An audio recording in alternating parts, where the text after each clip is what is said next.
in the last hour here in Israel, the Prime Minister Benjamin Netanyahu has been visiting the site of a fatal Iranian ballistic missile strike on Sunday. Now, this happened at Beit Shemesh between Tel Aviv and Jerusalem. 9 Israelis were killed, including 3 teenagers. Let's take a listen to what Benjamin Netanyahu said. This is the third day of the Operation Roaring Lion, the operation the Israeli army and the state of Israel set out to, with our great friends, the United States of America and President Trump, to thwart existential threats to Israel and great threats to America and the entire world. When I stand here in a place that was bombarded by the terrorists in Tehran against innocent civilians, you see the difference. The tyrants of Tehran target civilians. We target the tyrants of Tehran to protect civilians. I've said for many years that they threaten not only Israel and not only America. They chant death to Israel, death to America. That's their ultimate target. But I said that they would also target those in between, that they would target Europe. They did. And if this regime, this terrorist regime of the kind we've never seen in the world, if they get nuclear weapons and the means to deliver them, ballistic missiles, intercontinental ballistic missiles, they will threaten all of humanity. So we set out to protect ourselves, but in so doing, we protect many others. And I want to say special thanks to our great friend and a great leader of the world, Donald Trump, for joining us in this crucial effort to save the world. Well, I want to take you from here in Tel Aviv to Lebanon now. These are live pictures of the scene at the moment of Beirut, the Lebanese capital, as sunset approaches. As you can see, that's what's happening there right now. But just in the last hour, we've seen these pictures of smoke rising once again after multiple blasts in the city. The IDF, the Israel Defense Forces, has warned people in the south of Lebanon to evacuate at least 50 villages. Now, these strikes began overnight. This was when Hezbollah fired rockets and drones towards Israel. They put out a statement to say that they were doing that to avenge the death of Iran's supreme leader, Ayatollah Khamenei. Well, let's talk to our correspondent, John Donnison, now, who is on the Israel-Lebanon border. John, you're just on the Israeli side there. This is a border where people living both in Lebanon and in Israel are well used to conflict. What is happening there at the moment?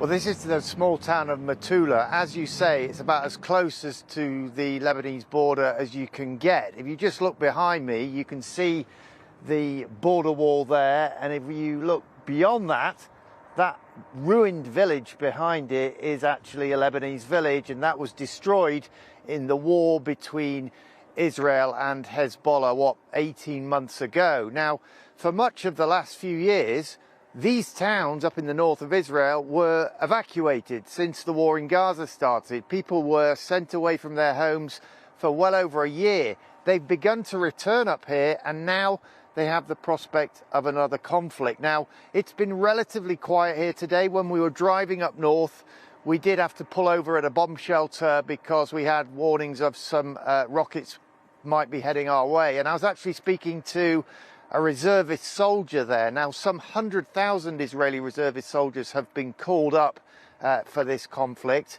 I asked him, did he back Prime Minister Netanyahu in starting this war with Iran, which has now spread to just about every country in the region? And his reply, 100% yes.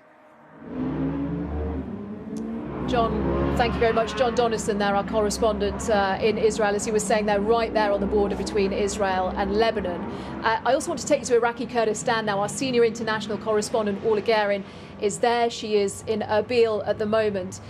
Orla, tell us about, well, the significance. We've been talking about how wide this conflict is becoming here in the Middle East. Tell us about the significance of where you are.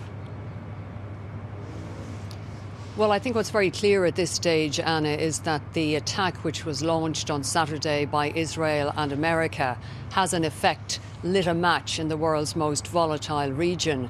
And we're already seeing how this is spinning out to other countries, how it's taking in the Gulf, for example. It's very clear that the regime in Iran is determined to spread the pain.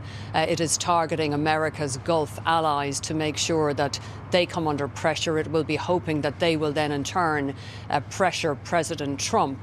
We've also seen attacks taking place here last night. Just a few hours before we arrived, there was a drone strike on Erbil International Airport, which is just a short distance behind me, and that's also an area that houses US military. We have no confirmed information about whether or not there were any casualties there.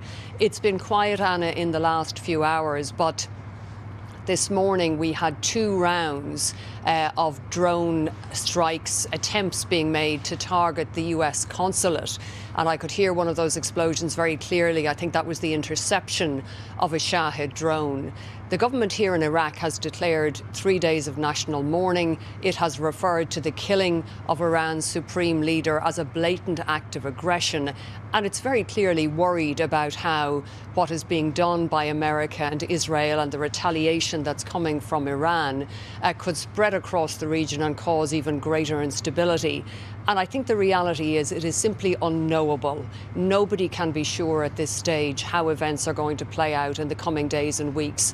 And that certainly applies to President Donald Trump. His defense secretary is saying we didn't start this war, we're finishing a war, but there's simply no way of knowing how long all of this is going to go on and how much worse things may get.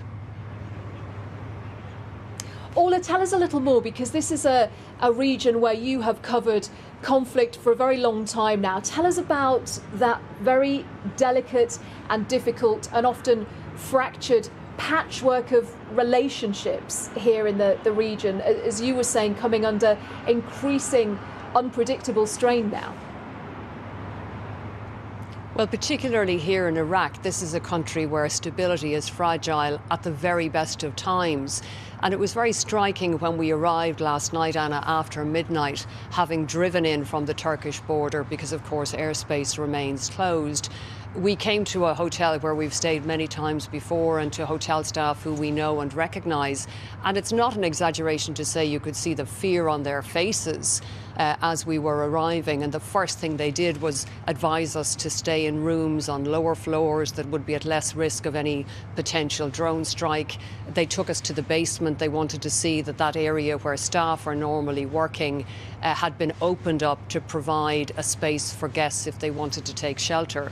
And I think it's very clear within the region that there is a huge amount of anxiety about where all of this could go. Let's not forget it's only last year that we had the 12-day war between Israel and Iran when America joined in. That was a relatively short, relatively contained conflict. Now we have something much wider, and something that, frankly, in my years of covering this region, we have never seen before. Fires literally in so many parts of the Middle East. In the Gulf states, we have a new front, if you like, being opened up again today, with Hezbollah firing at Israel. Hezbollah, the Lebanese Shia militia, Iranian-backed, Israel firing back. Those huge explosions in Beirut, a city we both know well, where people are only just trying to get back to a sense of normality after the last war with Israel. So I think something has been started, and the fear is that the escalation could be broad, it could be deep. We've had the NATO Secretary General saying on BBC News that Europe is behind what America and Israel are doing. But I think we really are in uncharted territory here. And it's very unclear if Donald Trump himself has an end game, and if, you know, what that end game may be. We've seen, for example, that the regime in Tehran has not fallen apart in 2 days with the killing of the supreme leader. And anybody who has watched the Islamic Republic for the last 50 years would know that that was never going to be the case. There are structures and systems and potential successors already in place. So if America and Israel really want to see regime change in Iran, They will have to continue this for a long time. How much are they going to bomb? What targets are they going to hit? How many civilian casualties are they going to cause? How many American fatalities in return are going to happen in the region? We know already that there are 4, but America is being prepared by Donald Trump for many more. So I think we're now at the beginning of something which we really can't assess how long it will go on, how bad it will get. We know already that there are grave implications, for example, on the economic front for the price of oil. If the Iranians were to close the Strait of Hormuz, that would have an immediate and dramatic impact on global oil and liquefied gas supplies all around the world. And then you have the many foreign nationals who are trapped in the Gulf. You have the many holidaymakers, Britons among them, many of them who have been cowering in their hotel rooms, waiting to see if airspace will be reopened and that they will have a chance to get home.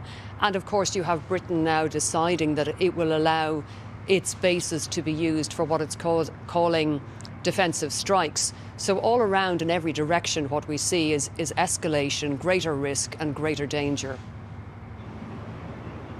Orla Guerin, our senior international correspondent, thank you for your insight.